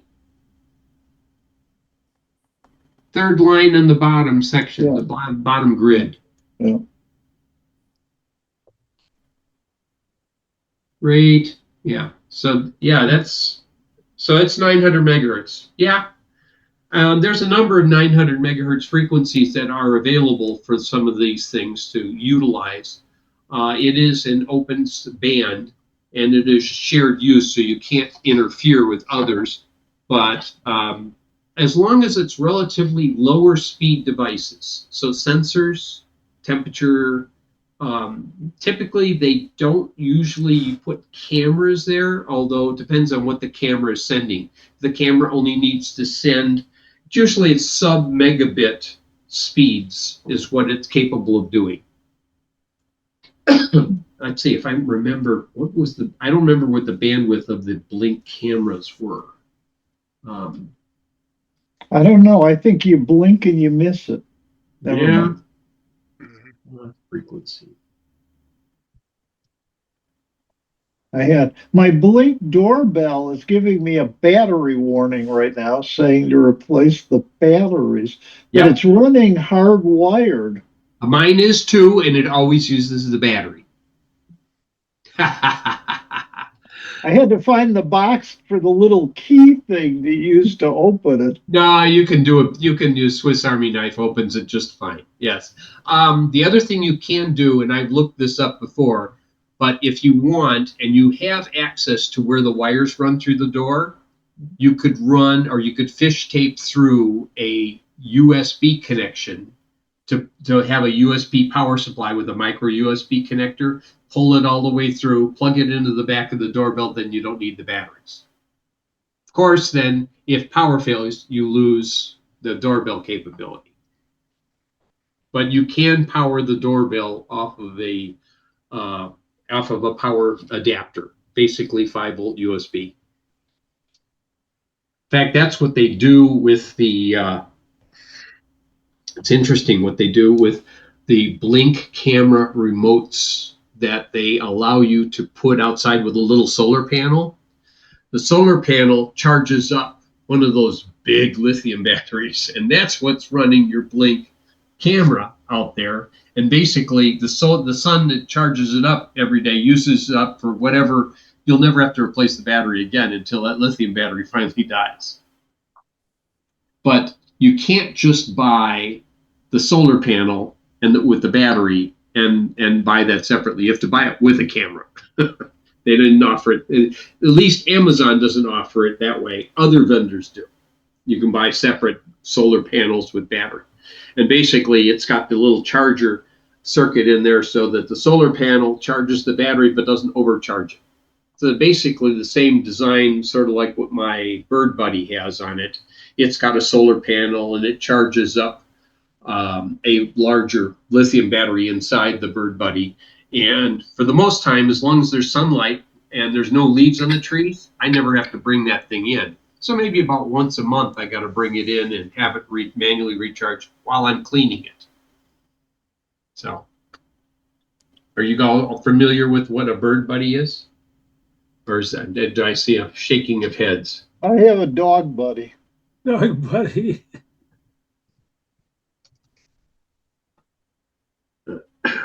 Here, let's do this. All right. Yes.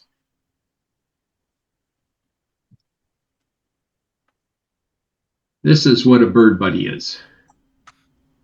And you can't see it right here. Here's the solar panel. This roof can be reversed so that you just put it on one side or the other. It only has one side with the solar panel. So you make sure it's south facing.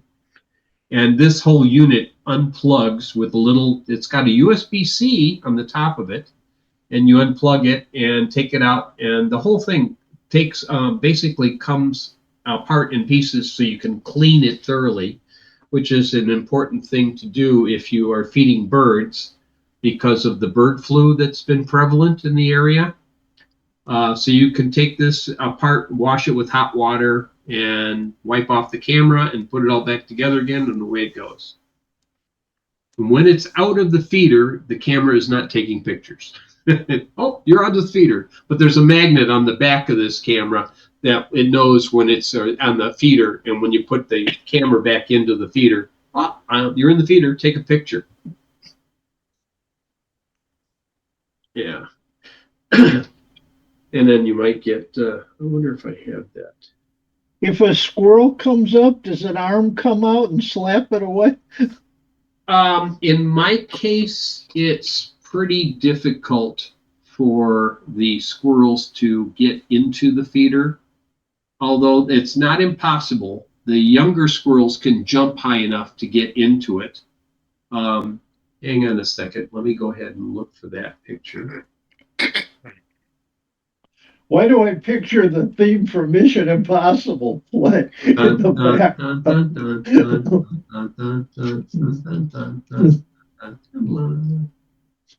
All right, let's go down, down, down, down, down.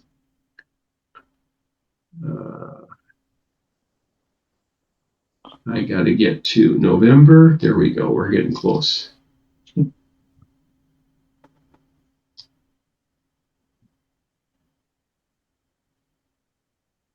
Unfortunately, that's not a whole picture of it. Let me go down a little farther.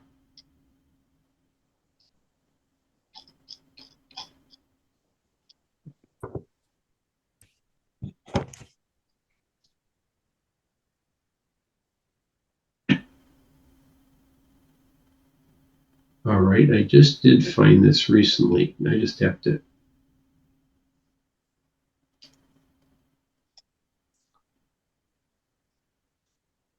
Okay, let's do this. I'd show you what it looks like right now, but it turns itself off at night so that you're not seeing it, or it doesn't waste any power. But this is the arm it's mounted on is on another bird feeder. This is a 14-inch old hard disk platter, and it's mounted on top of another squirrel baffle. And this is about 5 feet off the ground. Now, it's not impossible for a squirrel to jump from the ground and catch the edge of that aluminum lip and pull himself up, but only the younger squirrels are able to do that. None of the older squirrels could jump that high because they've been eating too well underneath the feeder. So they were put on a little weight and they're never going to make it. So basically, the older ones have to convince the younger ones to do the work and knock it all down for them. No, the older ones, when they see me open the blinds on the back of the house, come running from the feeder to the back of the house and wait there patiently for their turn at whatever I decide to put out for them. If they only one or two come up, I grab the peanuts and here, and I hand them peanuts, almost actually handing it to them. They will come up that close. And then they run off and they eat the peanuts, and the squirrels chase them for a while. If there's like 6 or 7 or 9 or 10, then I'll throw out handfuls of black oil sunflower seeds. I have had 11 squirrels here at once.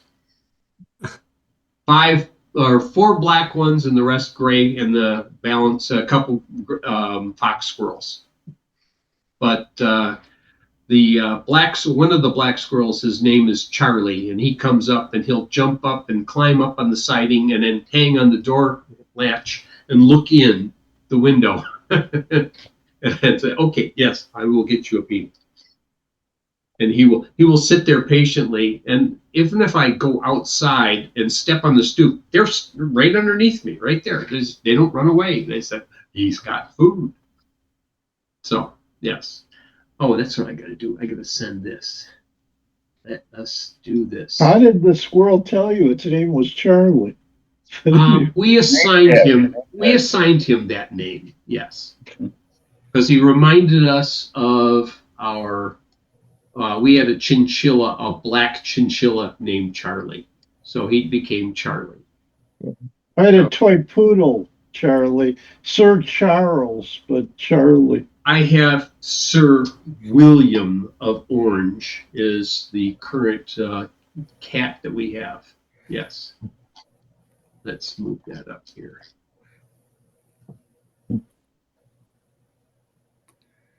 Here. Not that one. This is him. Good. Let's do share. This is the new one. Yes.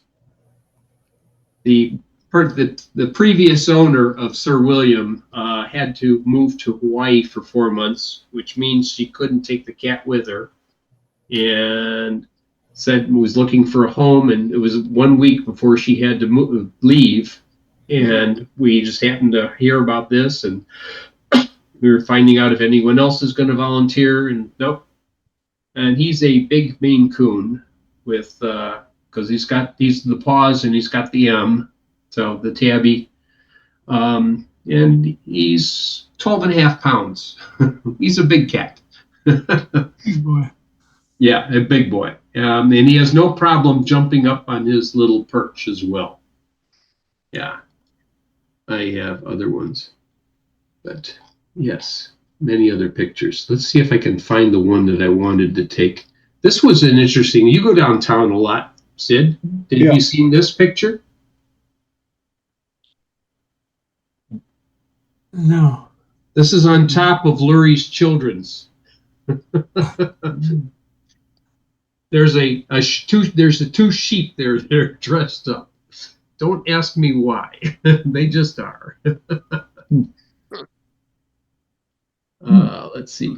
And that's what he looks like when he's He's very skittish usually, but when we get him in the right mood, then he's a lot more. Yeah.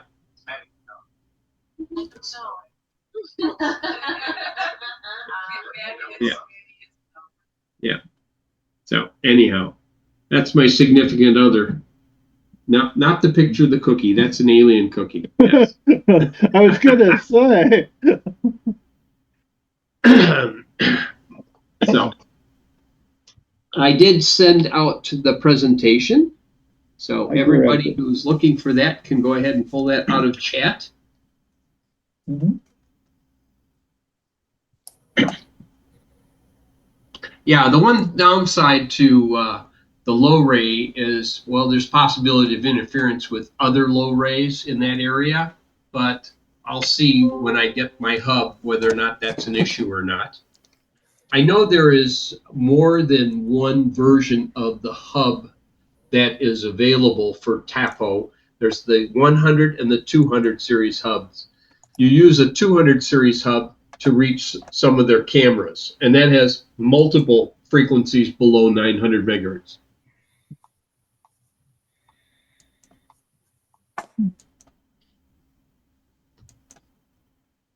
But I thought, well, maybe if it's a TP link and it's sourced by Amazon, well, maybe I'll have a chance that it might be lasting a little bit longer than some of the other ones. But then I found out, after I purchased these things, I found, oh, Casa and Tapo are basically sister companies.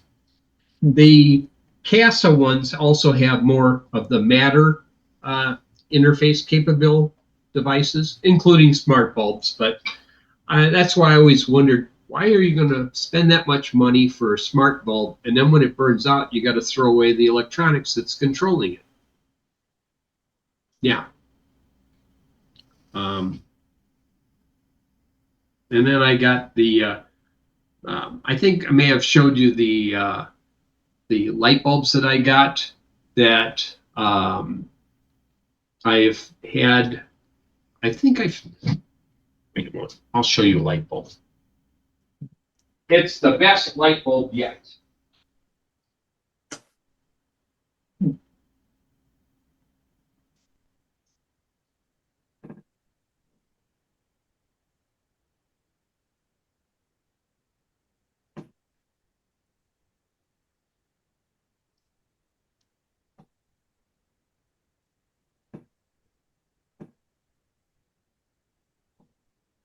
I had one of these that was a more expensive version, but now they're gotten cheaper. These are cordless light bulbs. Don't believe me?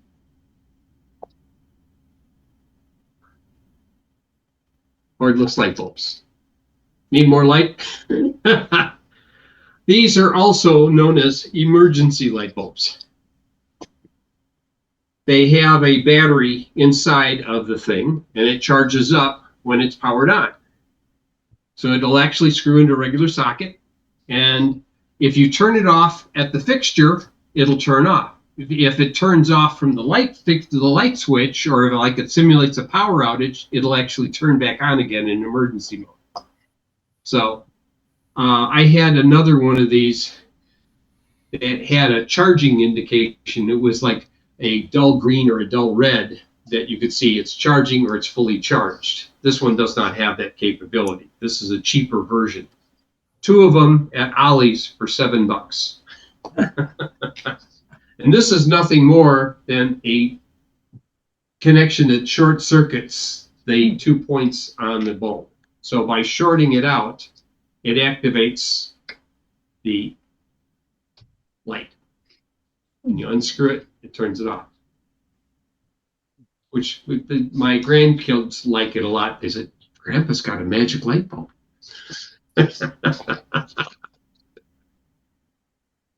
Yeah, it took me a long time to find one that was as bright as I wanted.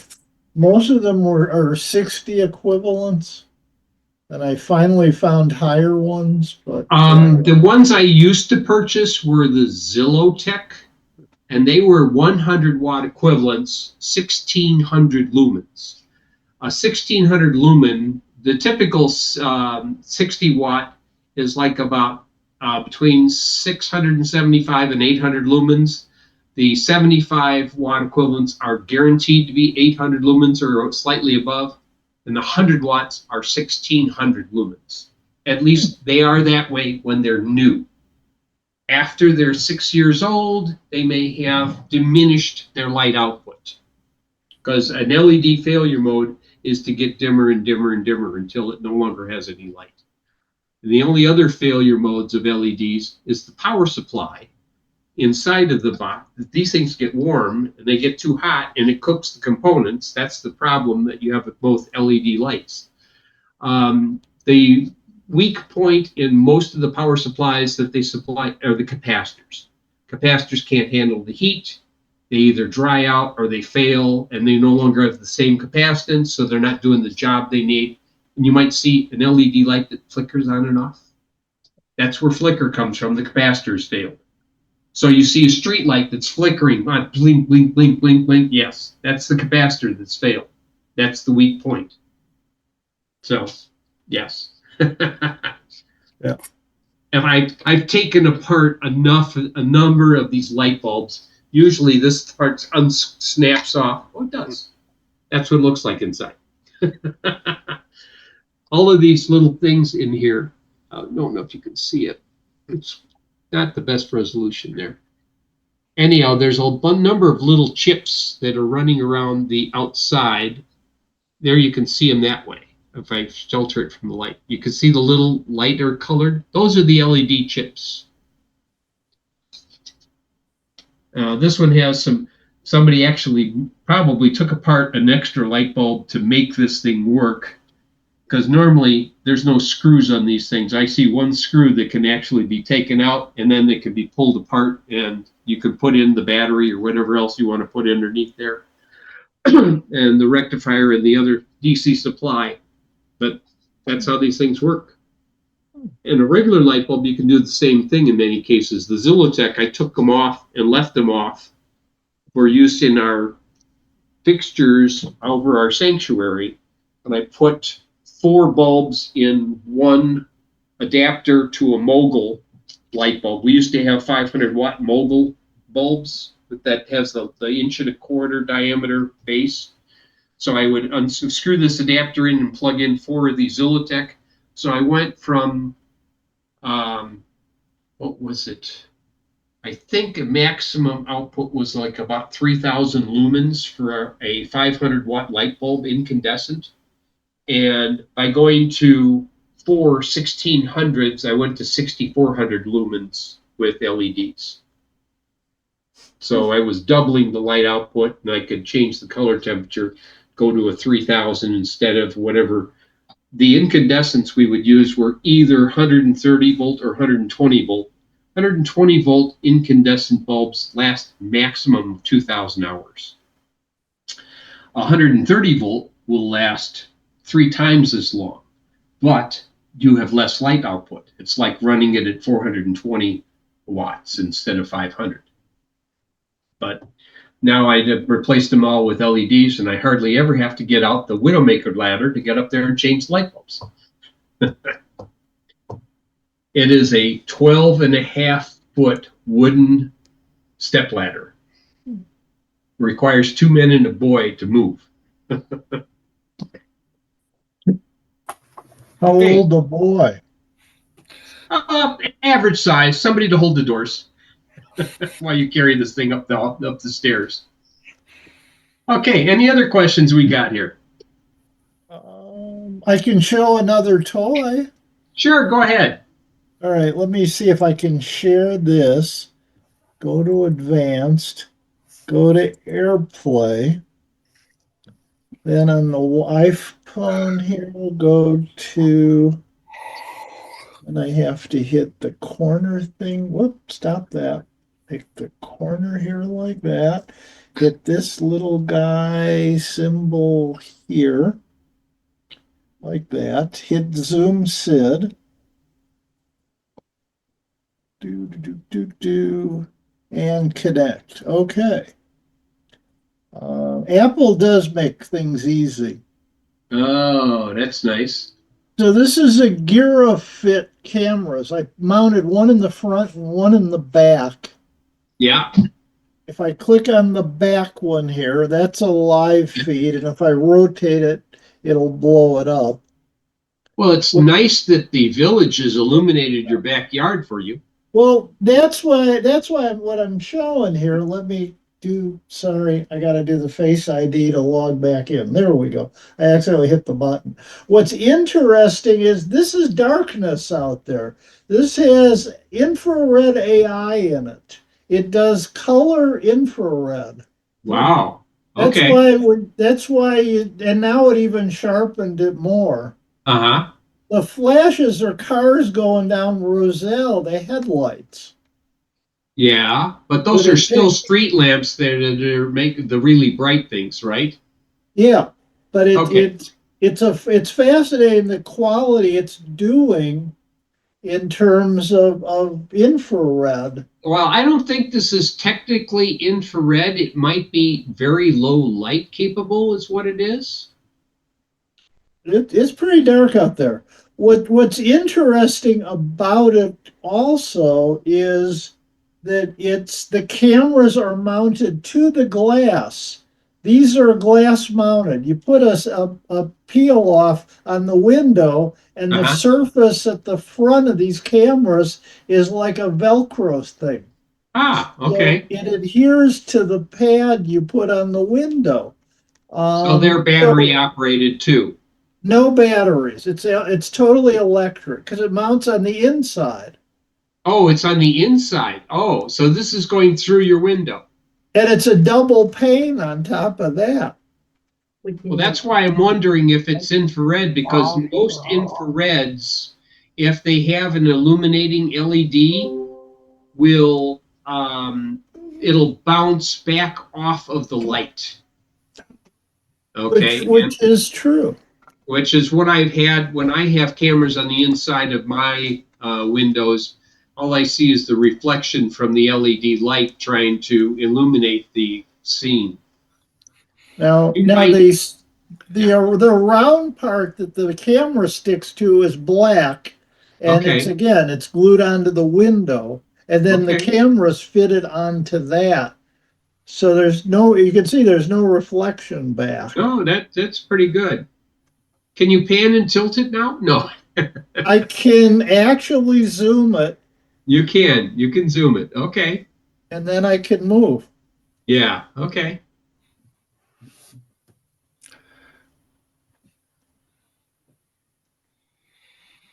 But it to me it's just a bit impressive because it's doing this at night, Uh huh. and I think it does a pretty good job. If I rotate back and then go back and like that, and then whoop, not you, stop that. Then do the other one here. This is the front of the house Uh huh. with the jewel across the street. Yes. I live on a busy corner. Now that corner tends to be fairly bright. Yeah. I mean, the red round things are the traffic lights Yeah. there. They just went green, Yeah. and so you got Wise and Roselle there, but it tends to be brighter. So the hub, and so I got the hub and two cameras. The cameras I put in, I bought endurance SD cards, 256 gig. Uh So you huh. don't have to pay for any service.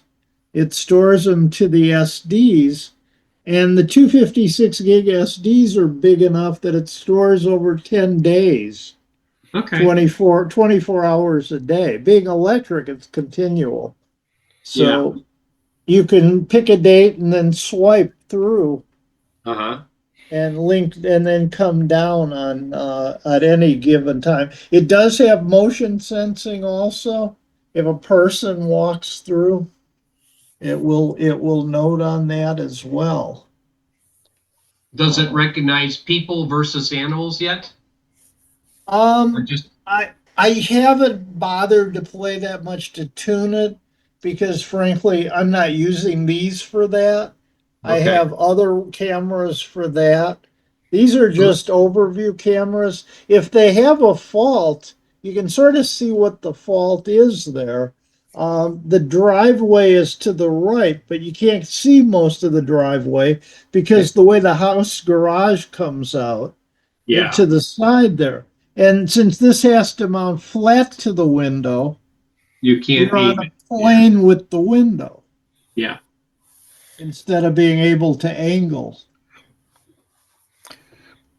I think I missed missed something, Sid. I thought you said it runs 24 hours. It 20, records yeah, continuously. But yeah, then why does it have motion sensor if it's recording all the time? because I it missed sends motion, it I sends missed an the motion alert. sensor part, I think. What It is it? sends out an alert. Yeah. So then it Oh, can let you know I saw something other than, and you oh, have to set the zones where it's going to be sensitive. I know Right. that the Nest and the Chamberlain MyQ cameras have the capability of sensing not just motion, but people or animals. But the Blink don't have that sensitivity. They just say motion. I think my Blink doorbell sucks. At night, you can't see. It's supposed to be infrared, but you can see almost nothing. It's like a blur, is about how much, all you see on the Blink how doorbell. much is this Garafit thing? How much Say is that this? again. How much is that Garafit thing? For Black Friday time, it was two cameras and the hub for $55. Hmm, pretty good. Which was a fairly, I thought, a fairly good deal for it. I Yeah. can't show you the infrared because it's currently got the outside light on.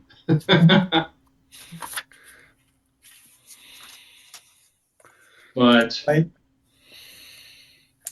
I could show you this one. This is with the infrared. Yeah. Let's see if I can shade this a little bit. You see on the top of that concrete ledge, there's Yeah. something that looks metal there. Those are have-a-heart traps, and the one in the middle has a mouse in it because his eyes are glowing. So I don't have to go downstairs to check the traps. I just have to turn on the camera. But if I want, I have a Wemo downstairs. I can turn on the light, and once the light comes on and I restart the camera, it goes into full color mode. Does Then it I have a can. launcher? No, I don't When like. the I don't mouse launch the is in mice. there, you can just hit a button and the mouse is launched. When I open up the trap, they usually launch themselves out into the compost pile. Like, oh, get me out of here! The large human has got me again. I have identified sometimes when they're repeat offenders because I get out my magic marker and their tail sticks out and give a double hash mark on their tail. So if he comes with a double hash mark again, then I take him farther away. They don't want to be let out kitty cornered from my house because the last time I dropped one off there in the middle of the day, I opened up the door of the Prius and opened the door in the trap, and he jumped out. He was trying to get over to the retention area, but he only got about 6 feet before a red-tailed hawk came down and grabbed him and flew off. There's a joke there somewhere. I'm free. I made it. I made it. Oops, Yeah, I didn't. yeah. Now you're food. Yes, that hawk was really happy to have that. He was hungry. Yes. I had never had a red tail come within 6 feet of me before.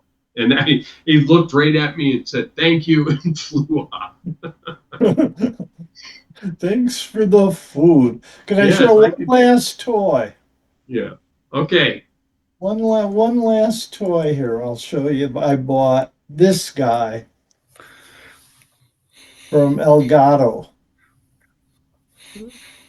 It's a teleprompter. It's got a built-in 9-inch screen, which is on the bottom there. So you Uh, don't need tablets or anything like some of the cheap ones where you put your own tablet in the bottom. Uh-huh. It plugs in USB to the computer and it can connect as a secondary screen to the computer. So what are you reading? The surface that's on the top is a reflection, or Yeah, if you look at the top angle part, that's where yeah. the teleprompter text is displayed. Behind it, they're showing their little camera, but it comes with multiple mounts. So you can put an SLR back there, or you Uh-huh. could mount another camera behind it there. If you Okay. use the generic mount for things like the Logitech webcam, it has a cloth black hood that comes down on the back, over the back. Ah, okay. It is part of the holiday bundle. They threw in the key light and a shoe, solid shoe for mounting as well. So it hooks on the top of that. There are slots, and you can put the shoe and then you put the key light on that.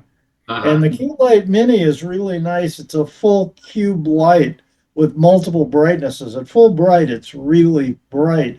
And you could use the shoe to attach it to a regular camera if you wanted to, Uh-huh. for the light. So the idea is you could run Zoom and on the secondary screen.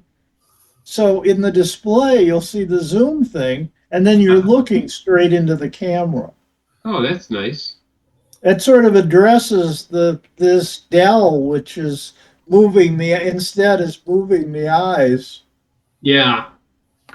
to do it. This way, you can look into right into the camera, and then the Zoom session is in the screen there. They've Yes. added things like, notice voice sync. It's smart enough so if you're reading off the teleprompter, it'll speed up or slow down to your voice. And instead of this 280, it was under 200 for Black Friday. Ah, okay. Cool. So you've been using that yet, or you just plan to? I played with it a couple times. I haven't done much with it.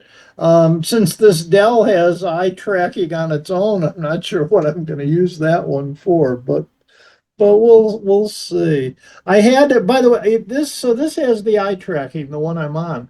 But I got to tell you, I mentioned this had three features, and I mentioned two of them. The third one is it has a little small slider you can cover the lens built into it. You don't need to add anything, it's built in. So you slide Uh-huh. this little thing on top and built into the frame like that, Yeah. and it will close then the lens off, put it back. So I'm going, I have no video. What did I do? I have no There's video. my video right there. Yeah, I had to slide that little Just slide slider. that little thing down. Yeah. I was in the APCU meeting on Saturday, and and people were not happy with this auto centering. Evidently, it was causing jitter, Uh, keeping me in center. So I turned it off. So right now, that's part of it's turned off. The eye thing is on, but the uh, centering thing is off because they were complaining that it was jittering to keep me centered and it was bugging them. Because we're geeks, we get bugged. yes, we do. Although the statistics don't show much in terms of jitter. It says, oh, we're getting about 6 milliseconds. Well, I'm talking the whole image stuttering. Yeah. Oh, you're talking tearing of the screen.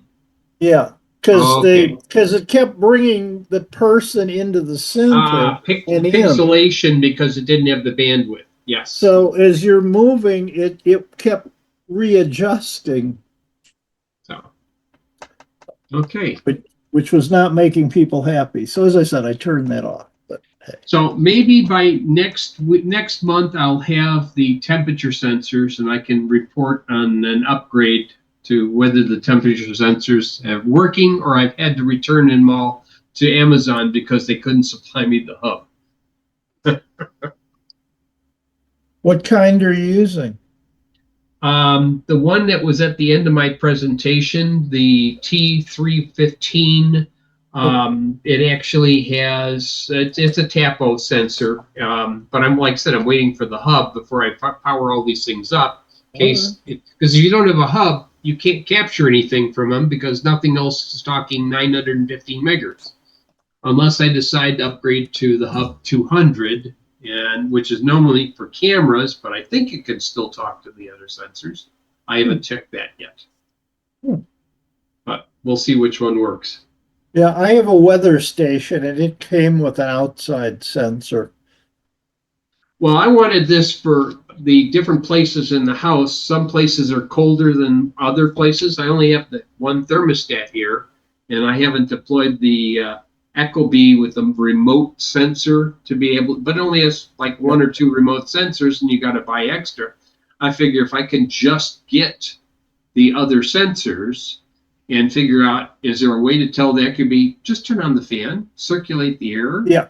and see whether or not, I can do that. If I can make the right link to that, then I can improve the comfort in the building without having to run the heat all the time or cool. I have 4 Ecobee sensors running.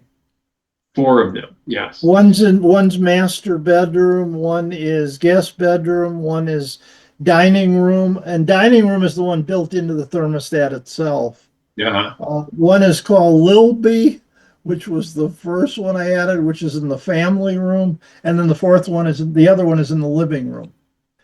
They run on 2032s. Yes. And I get maybe 6 months out of the battery. Well, these sensors run on AA's, so I expect them to run possibly longer without having to change them, and there'll be a common battery. You don't have to worry about trying to replace the button battery. And like I said, if it integrates, I don't know what the resolution, how often it measures the temperature. That's what I wanted to see. How well, what input does it capture? Is it every 5 minutes? Is it every half hour? What is the temperature setting? And if I can get some relative idea of how the airflow works around here, whether or not I need to put dampers to control upstairs versus downstairs, those kinds of things. But at least I'll have the information to say, well, what can I make an improvement here? So first I measure and I improve. So, and if it works out right, that may be another program. Like I said, here's how you connect all your temperature sensors to your thermostat. But it's a good idea. The problem is the batteries at random times die on the different ones. The stupid thing keeps sending warnings all the time. And it's conservative, which means it's not going to die really for another few weeks, but it'll start warning you that the battery is going low. The battery's going low. The battery's gone. The battery is now. You didn't have much warning when the Blink doorbell went out, did you? No. Well, it just went out completely. Yeah. Yeah. Mine didn't go out completely. It's still on, but it just keeps giving me warnings about the battery needs. Oh no, my camera went offline when it went. So I swapped in some other batteries that I had because I didn't have a supply of those lithium, ever ready. So. Why did they call those dampers? Damper? You said closing dampers, but why are they called dampers? Because they physically dampen down the flow of the air. Well, why aren't they dammers then? They could be dammers too, but they figured it was a nicer word to use back when they'd invented them. Well, they don't make things damp. That's why I'm thinking dampers. Why are they dampers? Well, no, they're connected to the humidifier, so it does make it damp. There you go. There you go. All right. So I think we got a meeting here. I guess, Tim, you can go ahead and hit the button. Let him finish.